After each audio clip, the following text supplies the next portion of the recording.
Hola a todos, bienvenidos a Filosofía Clase B, yo soy Oscar. Me preguntan cuál es mi fuente sobre la neutralidad argentina en las guerras mundiales. Mi fuente principal fue Argentina y los Estados Unidos de Harold Peterson, libro que recomiendo. Y también tomé algunas cosas de política británica en el Río de la Plata de Raúl Scalabrini Ortiz, otro libro que recomiendo. Esas son mis fuentes principales sobre el tema. Me preguntan qué pienso de la hipótesis siluriana. La hipótesis siluriana dice que puede haber habido en cientos de millones de años que tiene la vida en la Tierra, puede haber habido otra civilización antes que nosotros. Si ese es el caso, los dinosaurios nunca descubrieron el hormigón armado, porque si los seres humanos desapareciéramos de golpe, ese va a ser nuestro legado más duradero. Dentro de 200 millones de años, alguien podría encontrar una roca, romperla, desarmarla y ver que está hecha de arena, cal, cantos rodados y varillas de hierro recta atravesándolo y diría, esto no puede ser natural, esto lo hizo alguien. Ese, ese sería nuestro legado más duradero. Así que si hubo alguien antes que nosotros en este planeta, nunca descubrieron el hormigón armado. Me dicen que cuando hablo del tema de la guerra parezco un general ateniense de la guerra del Peloponeso. Y por no es casual, es que mi principal fuente sobre el tema de la guerra es Tucídides. Um, la historia es una cosa rara, porque la civilización occidental moderna hemos superado a los grecos romanos prácticamente desde todo punto de vista. Nuestros códigos legales y éticos son superiores, nuestra forma de organización política es superior, nuestras artes están por lo menos a la par, por ahí no es tan notoria la diferencia, pero también lo superamos. Nuestra ciencia es incomparablemente superior, nuestra tecnología es incomparablemente superior, excepto en la historia. Todavía no hemos escrito un libro sobre las guerras mundiales que esté a la par de la historia de la guerra del Peloponeso de Tucídides o de la obra de Salustio, entre otros. No hemos alcanzado la altura a la que llegaron los historiadores antiguos. Y yo creo que esto se debe a la mentalidad científica moderna. El historiador moderno quiere ser un científico. Entonces, quiere usar matemáticas, quiere usar el método comparativo, quiere experimentar y quiere usar el método analítico. Y por ahí no es el mejor modo de encarar el análisis de los documentos históricos. Quizás por eso, en este punto y prácticamente en ningún otro, todavía los antiguos nos superan, todavía no los hemos alcanzado a lo que lograron los grecorromanos en ese punto. Eh, Me dicen que alguien me cuenta que estuvo oyendo a alguien hablar de la ciencia, del seguir la ciencia, de obedecer la ciencia, etcétera, como quien habla de una ideología, de un partido. Y yo creo que porque básicamente eso es lo que es. El, en los últimos 2 años, sobre todo, aunque desde luego esto no empezó el año pasado, no empezó en 2020, eh, hay un modo de hablar que copó por completo, sobre todo la divulgación científica, que es propio de una ideología. El propagandista de una ideología política evita como la peste definir con precisión sus palabras, porque cuando definiste con precisión está claro que es abarcado por el concepto y que no es abarcado. Vos no podés decir, un terrorista es alguien que hace esto y esto. Ajá. Por ejemplo, ustedes en tal año, en tal parte, eh, evita como la peste definir con precisión las palabras que está usando para poder meter cualquier cosa dentro de un concepto y poder sacar todo lo que no convenga. Bueno, ese modo de hablar lo tenemos en la ciencia en los últimos 2 años. Ese mismo modo de hablar. Hay un cuidado en no definir nunca con precisión de qué se está hablando, para poder meter cualquier cosa y poder sacar todo lo que no convenga. Entonces se están usando palabras que tenían una definición precisa, como vacunación, se las están usando fuera de contexto. Se las están usando para decir cualquier cosa que no es lo que significaba vacunación. Por ejemplo, se están usando términos deliberadamente erróneos, deliberadamente inadecuados. Por ejemplo, si una revista publica un supuesto resultado de una investigación que nunca hizo, habíamos acordado que eso se llamaba un fraude científico. No era un error, no era una mentira blanca, no era una imprecisión. Cuando alguien decía que hizo una investigación que no hizo y te presentaba el supuesto resultado de la investigación que nunca hizo, habíamos acordado que eso se llamaba un fraude científico. Y se da el caso y todo el mundo evita usar la palabra correcta. Ese es el modo de hablar propio de una ideología.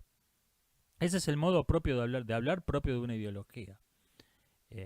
Alguien te dice, esto sirve para tal cosa.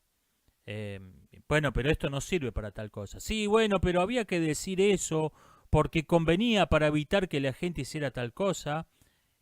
Ese es el modo de hablar de un partido político. Y de un partido político extremadamente deshonesto. No es el modo de hablar de la investigación científica. O sea, no me extraña que la gente esté hablando de algo que llama la ciencia como si fuese una ideología, porque es una ideología. Y nada más que una ideología. No tiene nada que ver con lo que se entendía como ciencia, digamos, en el siglo XIX. Me preguntan, ¿estamos en una época de radicalización política? ¿Quién creo que está más radicalizado, la derecha o la izquierda? Yo creo que son distintas formas de radicalización, que no es una cuestión de grado. Se manifiesta de distinto modo. Los militantes de izquierda proceden por lo general de familias donde cuando hacían un berrinche le compraban un helado. Los militantes de derecha proceden de familias donde cuando hacían un berrinche le daban una bofetada. Entonces, la izquierda está mucho más entrenada para manejarse con un Estado que se comporta como un padre sobreprotector, con un Estado que cuando le prende fuego un ferrocarril te deja escribir la Constitución. Mientras que la derecha se va pudriendo. Entonces dicen, ¿damos un golpe de Estado, lo fusilamos a todo? No, todavía no. Es una radicalización menos visible. Me dicen varios comentarios sobre los robots sexuales con aspecto de niña. Alguien me dice que el que está usando esa clase de juguetes se hace daño a sí mismo, por lo tanto está haciendo algo malo, es verdad. Me dicen también que afecta explota la imagen de los niños en su conjunto, por lo tanto afecta a toda la sociedad.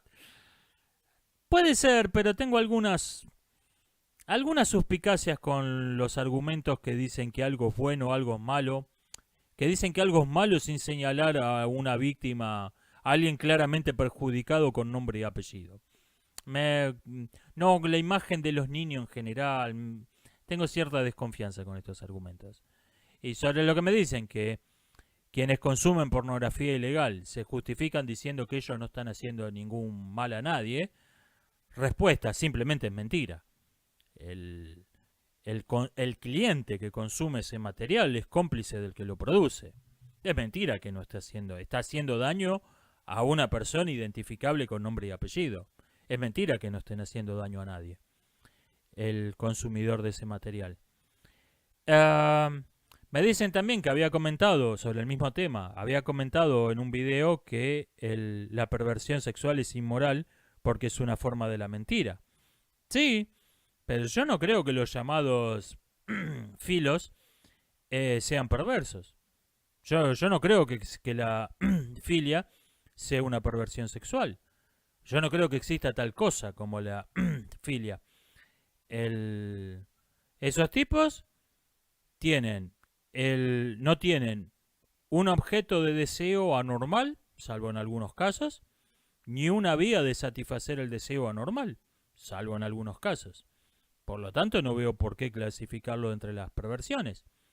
Yo creo que ese concepto de filia, forma parte de un discurso que niega la responsabilidad moral, que como un prejuicio cultural, que niega el bien y el mal, que niega que exista tal cosa como la maldad, como una superstición religiosa.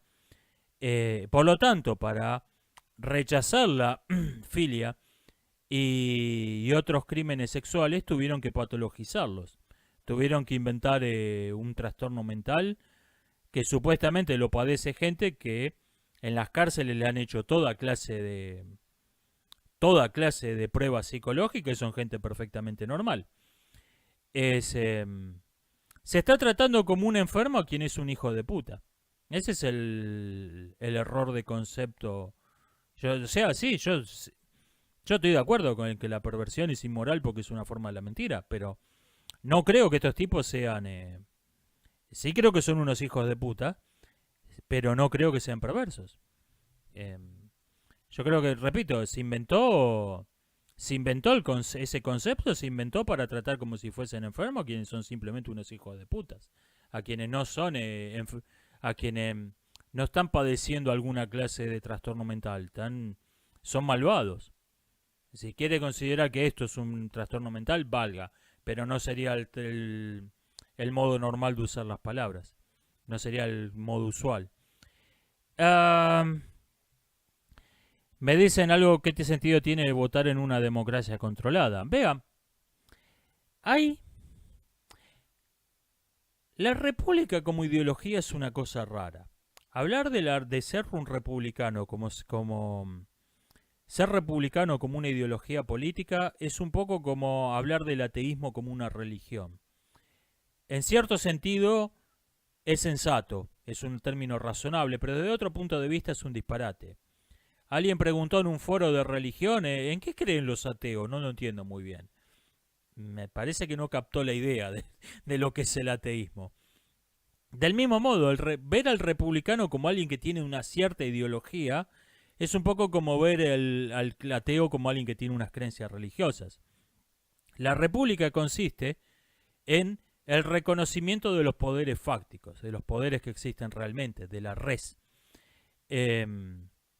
Alguien dice, bueno, el que tiene el poder de la economía, el poder militar, tenés que darle un reconocimiento en alguna forma, en alguna institución. ¿Usted cree que esos tipos tienen que estar por encima de la ley? Eso es discriminatorio, es antidemocrático. No creo que deba. No creo que se deba, que eso sea algo deseable. Lo que creo es que si no le das un reconocimiento oficial, legal, a quienes tienen un poder fáctico, van a tener el poder de todos modos de alguna otra forma. Entonces lo mejor que podés hacer es reconocerlo legalmente, reconocerlo institucionalmente, el poder que existe de hecho. Por lo tanto, aclaro esto para explicar que no existe tal cosa como la democracia pura. Sí existe la farsa pura, que son las democracias populares. En una democracia popular no tiene ningún sentido votar. Votás porque es obligatorio, porque toman lista. Pero en lo que existe realmente, que son toda clase de grises, toda clase de cosas intermedias, ahí tiene sentido apoyar toda clase de movimiento político, toda clase de ideología, votar a todo partido que tienda a ir para el lado de la democracia pura. Eso creo que tiene sentido. Nunca vas a llegar al ideal. No existe tal cosa. Y desde ese punto de vista, aunque no exista tal cosa como la verdadera democracia, de hecho, los mayores entusiastas de la verdadera democracia son los defensores en el mundo real de la democracia popular. No existe tal cosa, pero nos podemos acercar a eso. Eso es lo que pienso sobre el tema. Y me parece que esto es todo. Voy a ir cortando por acá. Nos estamos viendo hasta la próxima. Gracias por seguirme en estos 100 episodios. Nos estamos viendo.